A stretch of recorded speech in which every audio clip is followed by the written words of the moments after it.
Hey guys, welcome to my channel. If you're new here, I'm Allie. I'm a mom who loves DIY, simple living, and making a house into a home on a budget. Today I want to share with you guys a few simple tips on how to hang and style photo ledges.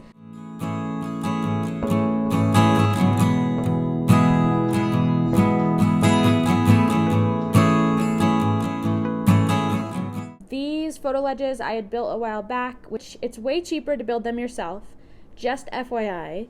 And it's super easy. I built these a while back and they've literally just been like sitting in a corner for the last forever because I have been really like unsure of where to put them. So yesterday I just decided to put them here even though I was still hesitant, and I'm really glad that I did. So with all that said, let's get started. So first I am going to put these photo ledges into the studs directly. So my first method is going to be finding the studs. Since my photo ledges were homemade, they don't have holes in them yet. If yours do, you could probably just drill new holes with a drill bit that's the right size for your screws. So basically I'm going to find the studs here, and then I'm going to mark my photo ledge so that I can go ahead and drill some pilot holes into the back of the photo ledge that line up directly with the stud.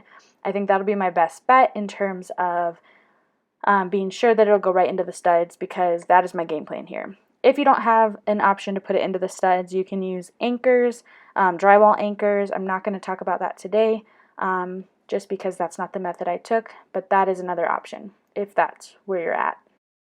So I'm just going to mark where the studs are, and then I'm going to mark it on the photo ledge so I can drill the pilot hole. So here I just have a drill bit that is smaller, or about, I guess it's about the right size, of the same size as the screw that I am using, and I'm just going to go ahead and drill a hole where I marked so that I know that it's going to line up with the studs based on where I marked them.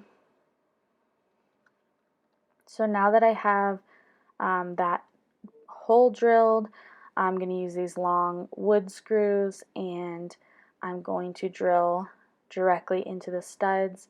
It just is going to be extra sturdy, and it's a one less step than having to do drywall anchors, because drywall anchors are fine, but they're not as sturdy as going directly into the studs, and they're just another step and another thing to have if you don't have them already. So definitely try to go into the stud if possible. That's what I'm doing here. So I'm just using my level to make sure that I'm in line with the stud first of all, and then also that my photo ledge is even, because the worst thing ever is to like finish a project like this and realize that it's crooked. So it wouldn't be that hard in this situation. I would just have to take the screw out and adjust it a little bit, but still, just use the level. It's one easy step to add on, and it'll save you some trouble and some wasted time. So now that it is level, I'm just putting the screws through the photo ledge directly into the studs, and it's nice and sturdy. That was super easy. I feel like so often I try to find studs and it doesn't work, and it's way more complicated than it should be, but this was nice and easy. And there you go. It's all put up and nice and sturdy. So now I'm going to walk you through how I styled it. I was going to show you like trial and error, but I honestly did it the first time and I was pretty happy with it. But I'll tell you why. That way you can kind of replicate that. Typically with these kind of photo ledges, I like to have a variation of height, variation of size, variation of color, whether that be the picture or the frames. But basically what I did here, and it's hard to see because it's cut off a little bit on the top, but I like to put the tallest in the middle and then kind of work down towards the sides. I like to overlap like you see here. These photo ledges were not thick enough to overlap the thicker frames, but those frames were a little bit thinner. They're actually just dollar store frames. So notice I put the larger one in the middle to kind of balance it out, and then I like to work to the sides and kind of layer and add some variation. These are all frames that I already had, so I didn't do anything fancy. I basically just shopped my house for frames and went with it. In terms of spacing, I like to have kind of a like a 2-inch space or so for the ones that are spaced.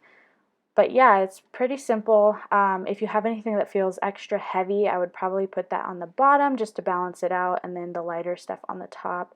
But really, if you start with the big stuff in the middle and work your way out to the sides, I think that's a pretty foolproof method.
If you haven't subscribed yet, I would love it if you would subscribe. I post a new video every Friday morning along the lines of DIY, simple living, and making a house into a home on a budget. In the description below, I have linked a free ebook that I have created for you guys on how to decorate from the thrift store. I walk through all the things that I look for at the thrift store, all the different categories, and what kind of things I would purchase in order to decorate my home. So if you have not grabbed that yet, definitely go grab that and check it out. I hope this video inspired you to get going, and I hope it motivated you to get some sort of project done in your own home. Thanks so much for watching. We'll see you guys next time.